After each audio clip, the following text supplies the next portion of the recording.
So welcome back to my show. Carl, I have known you for over 20 years, one of my oldest friends, so I'm so excited that you're here today. How has your life and your life, not only as a person but as a lawyer, grown and changed since the time that we've met?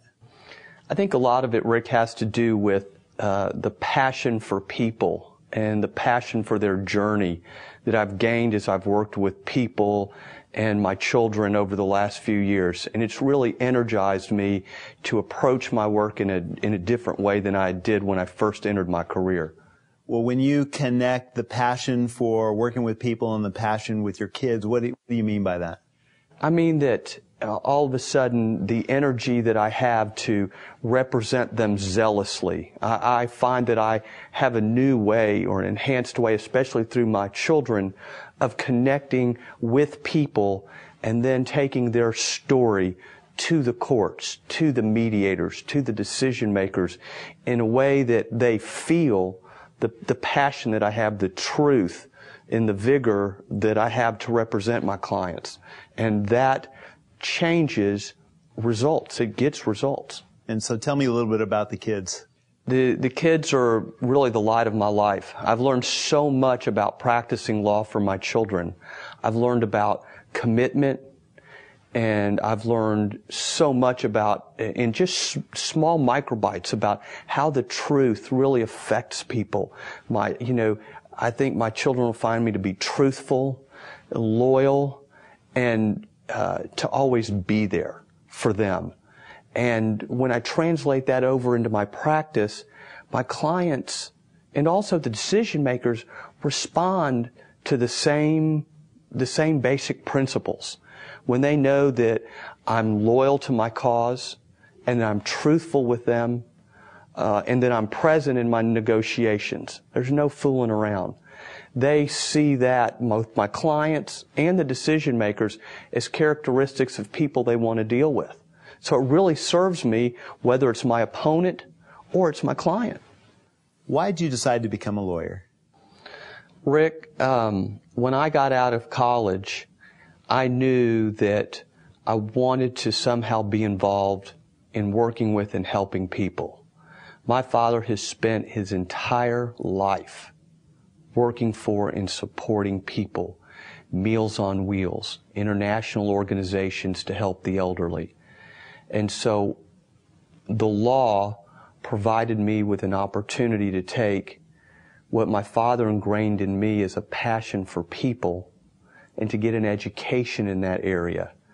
And from that place, I became a police officer, and I worked in the courts for a number of years, working with juries and witnesses and getting an opportunity to feel how jurors felt when they were deciding cases and how witnesses felt while they were telling their story. What kind of case do you like working on the most? I like a challenge that has some sort of intellectual property involved, a commercial case where it may deal with how businesses interact with each other, and we set up the guidelines for how businesses are going to work together in the future. There may be something difficult, like right now I'm working on a very important case having to do with medical machinery.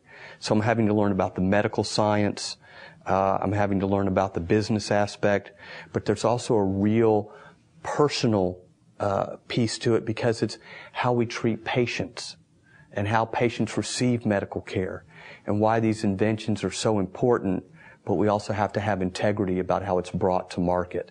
So I get to work on both aspects, curing and healing people, and also integrity about how it's going to be handled in our market in the United States. And along the way in life and in lawyering, was there an impact moment for you that all of a sudden just kind of changed your direction one way or the other? I think it's when I met my client, Hasu Patel. She had lost both, she was a computer-aided designer, and she had lost both her hands and both her legs.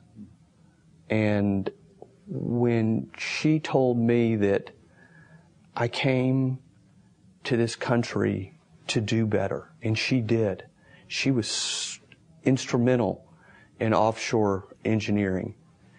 But she said, I can't call back to my country and tell them this is what happened to me here. I'm a 49-year-old woman, never sick, and I lost my hands and my legs. Can you help me? Will you help me? And here's a woman that theoretically can't raise her hand to take the oath, to swear for her testimony. She wants me to help her. And ever since, I've had this place in my heart about what it means to help somebody who cannot help themselves. Carl, you seem to have tremendous faith, not only in our system, but in people. Where does that come from? I believe if I work hard,